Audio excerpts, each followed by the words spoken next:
Hello नमस्कार, आप देख रहे हैं टाइम्स नाउ। मैं हूं आपके साथ शिव्या मल्होत्रा। खोली सुबह की शुरुआत करते हैं 100 खबरों के साथ। लोकसभा में कांग्रेस के अविश्वास प्रस्ताव पर चर्चा का आज जवाब देंगे प्रधानमंत्री मोदी। शाम 4 बजे से सदन में प्रधानमंत्री का हो सकता है संबोधन। इससे पहले दिन में सरकार की ओर से निर्मला सीतारमण और ज्योतिरादित्य सिंधिया होंगे शामिल। लोकसभा में गृह मंत्री अमित शाह ने कहा, धीरे धीरे कम हो रही है मणिपुर में हिंसा। सदन में दोनों समुदाय से हिंसा छोड़ने और शांति बनाए रखने की अपील की। राहुल गांधी ने सरकार पर राज्य को हिंसा की आग में झोंकने का आरोप लगाया था। राज्यसभा के सभापति ने 4 सांसदों की शिकायतों को विशेष अधिकार समिति के पास भेजा। आप सांसद राघव चड्ढा पर 5 सांसदों से बिना पूछे दिल्ली सेवा बिल सिलेक्ट कमेटी में भेजने का आरोप। आज सुबह 10 बजे चड्ढा समेत आप से सभी सांसद प्रेस कॉन्फ्रेंस कर देंगे जवाब। उत्तराखंड में मौसम विभाग का रेड अलर्ट। पौड़ी, चंपावत, नैनीताल और उधम सिंह नगर में बहुत भारी बारिश हो सकती है और वहीं कोटद्वार में बाढ़ से बिगड़े हालात। आतंकवाद पर पाकिस्तान का सबसे बड़ा कबूलनामा। संसद से विदाई भाषण में इमरान पर बरसे शहबाज शरीफ। कहा, इमरान ने पाकिस्तान को आतंकियों का पनाहगाह बनाया। चीन अमेरिका से रिश्ते खराब किए। समय से 3 दिन पहले पाक संसद भंग।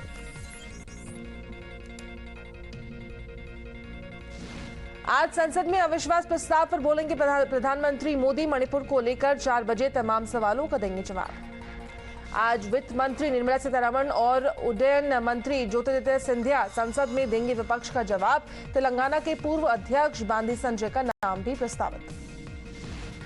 अविश्वास प्रस्ताव पर लोकसभा में अमित शाह का जवाब। कहा, प्रस्ताव पर विपक्ष के पास कोई मुद्दा नहीं, सिर्फ भ्रांति फैलाने का मकसद है। वहीं पर जनता को सरकार पर पूरा भरोसा। मणिपुर पर संसद में अमित शाह ने दिया जवाब। बोले, सरकार उठा रही है हर संभव कदम। ऐसी घटना पूरी तरह अस्वीकार्य। वीडियो सामने आते ही हुई कार्रवाई। अमित शाह ने कहा, मणिपुर की हिंसा का राजनीतिकरण ना हो। हमने मणिपुर के डीजीपी और चीफ सेक्रेटरी को बदला। लोकसभा में अविश्वास प्रस्ताव पर अमित शाह का भाषण सबसे लंबा 2 घंटे 13 मिनट तक बोले गृह मंत्री। वहीं अगर इससे पहले की बात करें तो लाल बहादुर शास्त्री ने दिया था 2 घंटे 12 मिनट का भाषण।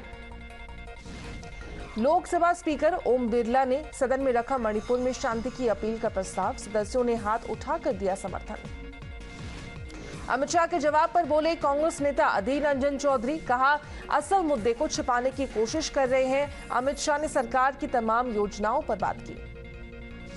कांग्रेस नेता जयराम रमेश का बयान। कहा, अमित शाह का मणिपुर वीडियो के सामने आने की टाइमिंग पर सवाल उठाना बेहद शर्मनाक। मणिपुर पर कांग्रेस सांसद गौरव गोगोई का बयान। बोले, सीएम बीरेंद्र सिंह को तुरंत बर्खास्त करे पीएम। मुख्यमंत्री में गलती मानने का साहस नहीं। अविश्वास प्रस्ताव पर फारूक अब्दुल्ला का बयान। कहा, देश की जिम्मेदारी सिर्फ हिंदुओं तक सीमित नहीं, पूरे देश का प्रतिनिधित्व करते हैं पीएम। केंद्रीय मंत्री अनुराग ठाकुर का विपक्ष पर हमला। ट्वीट कर लिखा, पीढ़ियां गुजर गई यूपीए के घोटाले गिनते गिनते। मणिपुर को लेकर राहुल गांधी ने रावण से की पीएम मोदी की तुलना। प्रधानमंत्री को लेकर की आपत्तिजनक टिप्पणी। लोकसभा से स्मृति ईरानी का राहुल पर पलटवार। बोली, मणिपुर हमारे देश का अभिन्न अंग, ना खंडित था, ना है और ना होगा। कश्मीर में रेफरेंडम कराना चाहती है कांग्रेस पार्टी। राहुल के हत्या वाले बयान पर रविशंकर प्रसाद ने कहा, राहुल गांधी चीन से दोस्ती करे, फंडिंग ले, भारत माता अजय और अमर है। संसद की विशेष अधिकार समिति ने आप सांसद राघव चड्ढा को भेजा नोटिस। विशेष अधिकार हनन पर मांगा जवाब। पूछा, क्यों ना की जाए कार्रवाई। आम आदमी पार्टी का बयान। राघव चड्ढा को विशेष अधिकार समिति से नहीं मिला कोई नोटिस। जब नोटिस आएगा तो दिया जाएगा जवाब। आप सांसद संजय सिंह का बीजेपी पर हमला। कहा, जो इनके खिलाफ बोलेगा उसकी सदस्यता रद्द कर देते हैं। राहुल गांधी की तरह राघव चड्ढा की सदस्यता छीनना चाहते हैं। मणिपुर मामले पर राज्यसभा से कांग्रेस सांसदों को वॉकआउट। वहीं पर मल्लिकार्जुन खड़गे ने यह भी कहा कि पीएम सदन में आने को तैयार नहीं, हमारी बात नहीं सुन रही है सरकार। मणिपुर मामले पर पीयूष गोयल का बयान, बोले हम चर्चा के लिए तैयार हैं, हर बार विषय को मोड़ दिया जाता है, राजनीति की जरूरत नहीं। राहुल गांधी पर लोकसभा में फ्लाइंग किस का इशारा करने का आरोप, स्मृति ईरानी की तरफ इशारा करने को लेकर बीजेपी ने स्पीकर से की राहुल की शिकायत। महिलाओं से अभद्रता गांधी खानदान के संस्कार में, ऐसा स्मृति ईरानी ने बोला। राहुल गांधी पर स्पीकर ओम बिरला ने कहा, महिलाओं में संवेदनाएं होती हैं। बीजेपी के अमित मालविया ने राहुल गांधी के फ्लाइंग किस वाले वीडियो पर ट्वीट किया और ये कहा कि संसद में ऐसी हरकत को लेकर साधा निशाना है। राहुल गांधी विवाद पर बोली बीजेपी सांसद लॉकेट चैटर्जी, कहा राहुल ने सिर्फ स्मृति ईरानी को नहीं बल्कि पूरे देश की महिलाओं का अपमान किया। स्मृति ईरानी के आरोपों पर कांग्रेस नेता सुप्रिया श्रीनेत का बयान, कहा स्मृति भूल जाती हैं कि ये टीवी नहीं सदन है, ये नौटंकी का अखाड़ा नहीं। राहुल गांधी की फ्लाइंग किस पर बोली प्रियंका चतुर्वेदी, कहा जिनको नफरत की आदत उनको प्यार मोहब्बत से दिक्कत। राजस्थान के बांसवाड़ा में राहुल गांधी की रैली, बोले बीजेपी ने आदिवासियों को वनवासी नाम दिया, वो चाहते हैं आप जंगलों में रहें। जयपुर में विश्व आदिवासी दिवस पर किरोड़ी लाल मीणा ने निकाली विशाल रैली, आदिवासियों पर राजनीति करने के लिए राहुल पर साधा निशाना। बंसवाड़ा रैली में बोले सीएम अशोक गहलोत, कहा इंदिरा, राजीव, सोनिया, राहुल गांधी सभी का आदिवासियों से प्रेम, राहुल गांधी की भावना देखकर बजट में घोषणाएं की गई।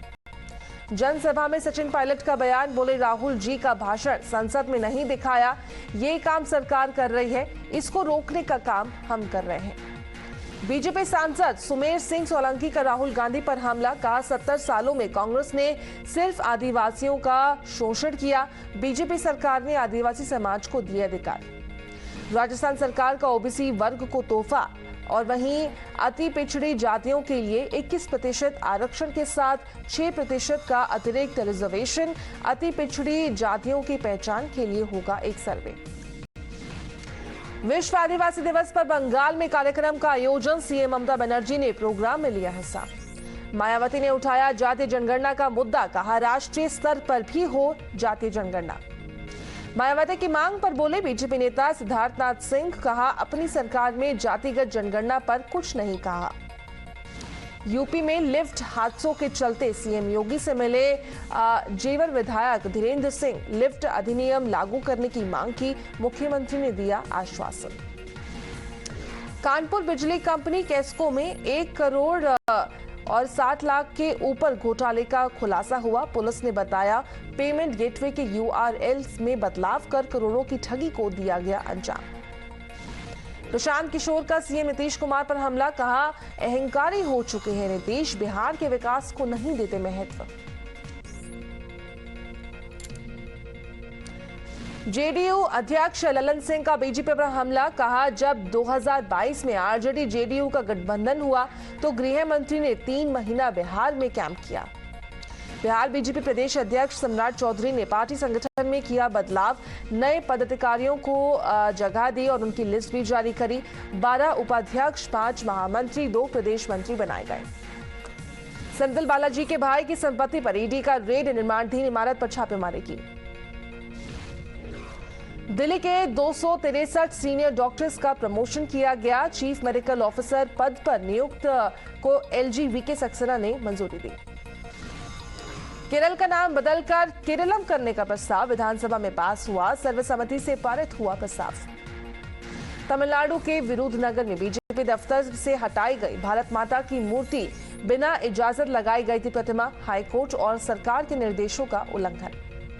भोपाल में पिछड़ी जाति पर अत्याचार के खिलाफ बीएसपी का प्रदर्शन, हजारों की संख्या में कार्यकर्ताओं ने राजभवन की ओर किया कूच और वहीं एसडीएम को सौंपा ज्ञापन। तेलंगाना के जगतियाल में सरकारी दफ्तर में हेलमेट पहनकर पहुंचे कर्मचारी, बिल्डिंग की जर्जर हालत का किया विरोध, 2 बार गिर चुका है इमारत का ये हिस्सा। पुणे में मेडिकल कॉलेज में एमएनएस कार्यकर्ताओं का हंगामा, फर्नीचर और कंप्यूटर में की तोड़फोड़ और वहीं डीन पर सीट के बदले 10 लाख को घूस लेने का आरोप।